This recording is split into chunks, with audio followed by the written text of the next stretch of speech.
You cannot cancel every risk. And also with Credit Suisse, it was not a huge surprise that they went bust. And at the end of the day, you also have to ask yourself, okay, who is in charge? Welcome to the Swiss Money Secrets podcast, a podcast designed to cover all things offshore investing and banking from the Swiss perspective. Let's get into it.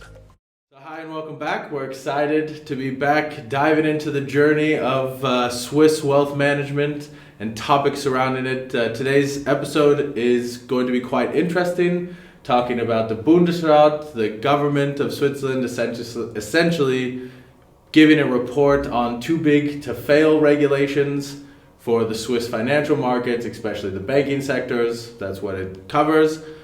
Before we dive into that, we wanted to talk about the historic event that took place this last week with Saxeluten, excuse me, I got it wrong, second language, sorry. Maybe we could just talk about what kind of happened and why it was so historic. Urs and I actually attended the event, which was quite funny to see. I think Jamie can start with what it is. Well, I missed the event, so You did? I was in Portugal, unfortunately. It is one of my favorite local holidays, so it's very similar to like probably the American Groundhog Day. So we burn a snowman at 6 o'clock, which is why it's called Saxelute, which is like 6 o'clock ringing.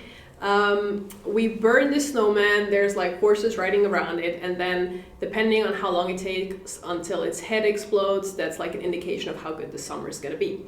Unfortunately, it was such a stormy day that for the first time in history, I believe, I think so. it had to be cancelled. I mean, the event still took place, but we didn't light the snowman on fire. For safety reasons, but every year we have like a special guest canton that joins us because this is just a celebration in the canton of Zurich, where our office is, where we all live. And Appenzell Ausserrhoden, I believe, was the guest canton. They have been very excited. They have been part of the parade that we have. They brought like their traditional outfits and everything. And because they have been the guest canton and it couldn't be lit on fire, they will now burn the snowman in their home canton. I don't know when this is going to take place, but it is, I think, I mean, maybe you can chip in as a foreigner, but I think it's a really cool, like, small local tradition that's definitely worth to see if you're a tourist here. Yeah, it's a lot of fun. I've been here now for just over 7 years, and this was my first time attending. And so it was quite funny. I had family visiting, so I thought, yes, let's take them to this wonderful experience of Swiss culture. And we were standing there, and I started to hear people get a little bit, at around 6:05, a little bit like concerned. Then I just asked like, what's happening? And they said, oh, they've canceled it. And it was kind of an anticlimactic moment, trying to introduce my family to the culture I've been living in. But it was great. We met Urs outside one of the large churches and got to hang out, and so it was still fun. The Appenzeller yodelers, which they're well known for, were going around yodeling, so we got to see them probably 3 or 4 times throughout the city. So it was a good event. Yeah, it was a lot of fun. Also the parade with all the horses, with all the people in their costumes, and it's also very famous for the wine which you get. Yeah. So there was even a fountain they remodeled to a wine fountain, so you could get some wine there. And so yeah, it's a lot of fun there. Yeah, a little funny quirk that was fun for me watching the parade in the States. We all know parades, they throw candy, they chuck candy into the crowd, and it was very funny to see some of the people chucking little pieces of bread at the people watching. So kind of funny for us because we think it's for kids, and there were so many adults raising their hand, yeah, throw me some bread. Yeah, that was cool. I think if they do burn the bug, is it called into German, which would be like there's a nothing booger? translated, not even. I mean, because it's a different word, but yeah. Yeah, so it's a weird word, but anyway, so once it is burnt down in a typical year, like the tradition is to like bring your own sausage and then like essentially grill your sausage over like the fire of the snowman, which again hasn't happened this year. But if anyone wants to come around spring next year, then it's about to take place again. Yeah, so we just hope that we don't that we do get summer and Yes. that we just don't carry on a winter. So it has been snowing this week, so let's Exactly. Yeah, all the right. snowman is getting its revenge. Yeah, definitely. So with that, let's jump right into the topic. Jamie, maybe you could start us out with explaining for some of our listeners who don't know what too big to fail is, what that kind of means. Yeah. So when we talk about too big to fail regulation, I think it's similar in the US. We talk about banks that have become so big that if they were to go bankrupt, it would severely disrupt the local economy. So severely that essentially the government has no chance other than saving the bank in one way or another. This is what we mean when we talk about too big to fail. Sometimes it's also abbreviated to TBTF. In Germany, in Switzerland, we also call it too big to fail. I think this hasn't really been translated into German. And it started out during the financial crisis in 2007-08, where we had very large banks on the risk of collapse, and everyone was like, if we let those go under, we have a huge problem as like a society, as an economy. So our federal council, which would be the equivalent to your president, so we have 7 presidents in this council, each one of them is responsible for one department, and the finance department person, Karin Keller-Sutter, was leading Credit Suisse last year through this transition of being acquired by UBS, because Credit Suisse was one of the banks that was too big to fail. And the Federal Council has this responsibility every 2 years to check, like, do those regulations still make sense? Do they need to be adapted? Do they need to be changed? Now, on top of those like changes, which are written down in Article 52 of our banking law, they now had to do an additional report analyzing what happened with Credit Suisse. And that was published on April 10th, which is why we are now talking about it, just to give a little bit of an update of what has happened since then and why we're now talking about this regulation. Maybe to give a little bit of context, now that Credit Suisse has been absorbed by UBS, we only have 4 banks that are too big to fail or systemically relevant in Switzerland. Those are UBS, obviously being by far the largest, then Raiffeisen Group, Postfinance, and Zürcher Kantonalbank. And those 4 are four is a very small number considering how many banks we have in Switzerland. I believe the current rate or number is about 235. So it's really a minority. And then also the financial sector isn't just compiled of banks, right? We also consider ourselves part of the financial sector. We are an independent asset manager. There's about 1,500 other firms who are similar to ours. There's insurance companies. There's a variety of other SMEs that consider themselves to be part of the financial sector. So we are really talking about a very small and specific part of our industry when we talk about the too big to fail regulation. Yeah, and I think that's a really good picture of understanding just kind of the scope of Switzerland. I mean, the financial, sector in Switzerland is quite large. They employ over 100,000 workers throughout the country. As you mentioned, just in what we do in terms of wealth management, there's over, I think, you said 1,500, but I think it's closer to around 1,600.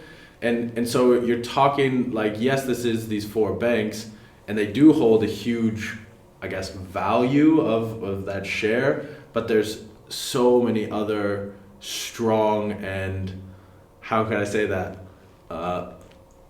less banks that pose less of a risk. And if those banks were to face challenges like what we saw with Credit Suisse, there's huge room for these other banks to grow and take on, and so that you don't get those bank runs or it's a slow move to be absorbed by all the other banks. And I think that's something that's really important to see, because these other banks also don't operate like a Credit Suisse or a UBS. Yeah. I mean, even those other banks you mentioned, like Raiffeisen, Postfinance, and Zürcher Kantonalbank, they all function quite differently from each other, first off, and different from like the big kind of corporate Americanized, I guess we could say, bank that UBS has kind of become.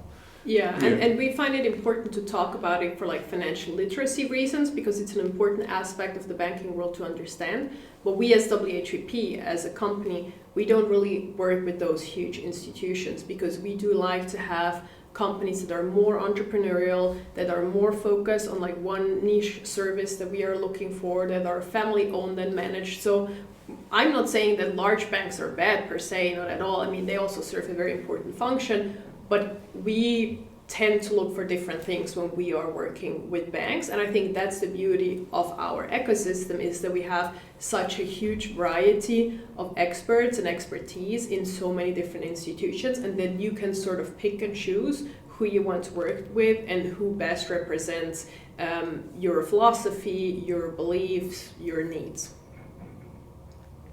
Yes, and I feel like I'm talking all the time. You were looking like you wanted to say something. Yeah, I did want to say something, because I think there is an important distinguishment which you have to take into consideration as well when you talk about these important banks. There is like the systematically important banks on the domestic level, but there are also systematically important banks on a global level. And I think that is a very important difference between, as you mentioned, Raiffeisen and the other banks and the Credit Suisse or UBS, because as we also have seen, and what was also communicated during the news and media, is that before there was a solution or this takeover from UBS or Credit Suisse taking over UBS, there was also quite a bit interest from other governments, which were worried about what would be the impact on Credit Suisse failing. Yeah, I think UBS is now the only globally systemic relevant bank that we have left. Yes. And we have to look after it carefully. So I think personally it's a good thing that the Federal Council has now critically looked back to this acquisition. The government is not involved in the transaction anymore. They have been a supporting factor in the early days. They have helped facilitate the solution. They have given some guarantees that have been paid back in the meantime. However, I think it's also important that we keep in mind what we have discussed before, this variety and all those other actors in the market that are just in a very different situation than UBS, and that we don't overshoot with regulations. Because in Switzerland, we are in a place where all institutions are very well regulated. We have very good and solid laws. Clients, in my opinion, are very well protected, and that's a good thing, that's important. But we also cannot make it so complicated that clients don't understand all the paperwork anymore. They don't understand all the rules and regulations anymore. So when we look at this report that came out, the Federal Council tried to sell it as like this big movement towards more safety and security, and they have like 22 measures that they're going to put into place. But if you actually read through it, you see that there's not gonna be so much of a change. And my feeling is that the broader public is really worried about the UBS situation, which I think is valid, but they're sometimes missing a bit this nuance when it comes, or this broad spectrum when it comes to other financial institutions. So for me, this report was pretty good, like, balanced strike of saying, like, yes, we're taking this seriously, we have looked at what has happened, we are making sure that we will make improvements, that we have measures that we can take to protect our economy, but at the same time not changing everything, not making things extremely more complicated and burdensome from like a regulatory and compliance side. Yeah, and I think it's an important point you're raising, and it's also, you cannot cancel every risk. And also with Credit Suisse, it was not a huge surprise that they went bust. I mean, it was a surprise at that specific moment in March 2023, but there was a chain of events before this event happening. And at the end of the day, you also have to ask yourself, okay, who is in charge? I mean, it's not only the regulatory authority, it's also the shareholder who had to say something, who didn't say anything at all, and there also has to be the client. And so, as Jamie said, we are very picky when it comes to the banks we work with, because for us it is important that it is sophisticated enough it makes sense to work with these people, but also easy enough so we can understand the structure and we can understand and evaluate the risks our banks we are working with are presented to. And so you have to have a more holistic view about that and not raising your voice and saying we need more regulation, because the regulations are not the issue. The issue were that there were corporate governance issues that were not taken care of.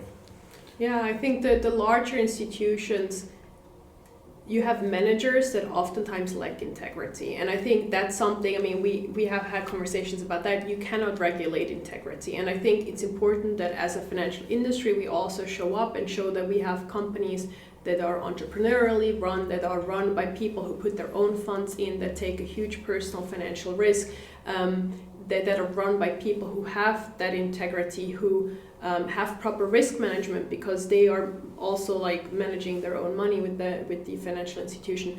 And I think that's something where we have to be, well, beacons of light, I guess, and hope for the broader public, because I think people have become a bit fed up with those excess payments and like all those too big to fail discussions that we're having, that the government has to step in and save everyone all the time. Like if there's an upside, you take it in your own pocket, and if there's a downside, the taxpayer has to pay for it. And I sympathize with that. I do understand it. It frustrates me too.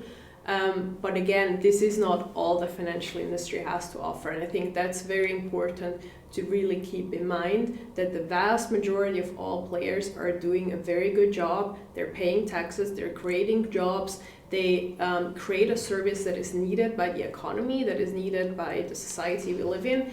And that should be the focus, in my opinion, to not just always talk about the very few bad players, but talk about everyone that is doing a good job, that is helping families, that is creating financial stability, and that is offering a service that people want and need. Yes, I totally agree with what you were saying there, Jamie. I think another piece to that, when you look at the oversight of how Switzerland has approached, these banks, Credit Suisse was a part of this too big to fail, category before they went under or were absorbed by UBS. But I think we saw a really interesting picture of, at that banking crisis time when Credit Suisse went under, we also saw some big banks in the US go under. In Switzerland, the government acted more as a facilitator for that takeover. And obviously, as you said, they put some guarantees to make sure it would be smooth. They've paid most of those back by now already, even like UBS to the government. But what did we see in the US? There were purchasers available in the free market of these banks that were ready and willing to step in, but the government put their hand in and said, no, we're taking it over, and then was under their control. Instead of just facilitating, say, hey, we'll let the market handle this and let it absorb it, they took over the banks and then kind of did their thing and then kind of sold them back out to the public. And I think that's a really interesting picture to see how the too big to fail in Switzerland versus the US differentiates a bit in the practical application of it, where the Swiss government was like, hey, we can absorb this as a economy with the free market. And the US is like, well, we could absorb it, or we could take control and then make some profit out of it. And I think there's a little bit of a grinding of gears when we hear, as Americans, too big to fail. We think about all the money we spent in pouring these funds out into these companies, whether they were financial or even just other, production companies. And that's something I really liked seeing in how the Swiss handled it. Absolutely. And I think maybe a final thought that I just want to give to our listeners is to not rely on government to take care of all the safety and regulation for you. Like, yes, the government has to provide some sort of like safety net, I guess, but take responsibility for your own finances and make sure that you do your own due diligence. Work with banks. Like, one of the reasons we didn't work with UBS is because it didn't, or with Credit Suisse as well, I mean, both of them, is because their philosophy doesn't match our philosophy. They don't believe in what we believe in. They don't have the same focus that we have. And I think that's very important, that every client or every investor who's looking for a bank, who's looking for a financial advisor, a registered investment advisor, even if that institution has all the licenses and there are laws in place to protect you, etc., make sure to do your own due diligence, and not just on the numbers and the laws, but also on the philosophy. Is that an institution that you feel you will be treated with respect? Does the management team have integrity? Is there some alignment between the ownership of the bank, the management of the bank, the clients of the bank? Just keep all of that in mind. Rely on your gut instinct as well, and ask the questions that you feel are necessary to ask. Again, not just for the numbers, but also the culture, integrity, and governance of the company. Absolutely. Urs, do you have any final thoughts? No, that was perfectly said. I couldn't agree more. Thanks again for joining us on this episode of the Swiss Money Secrets podcast. If you would like to learn more about WHVP and what we do, check us out on our website at whvp.ch. Or you can check us out on any of our social media handles on LinkedIn, Facebook, YouTube, or Instagram by simply searching WHVP. Have a great rest of your day.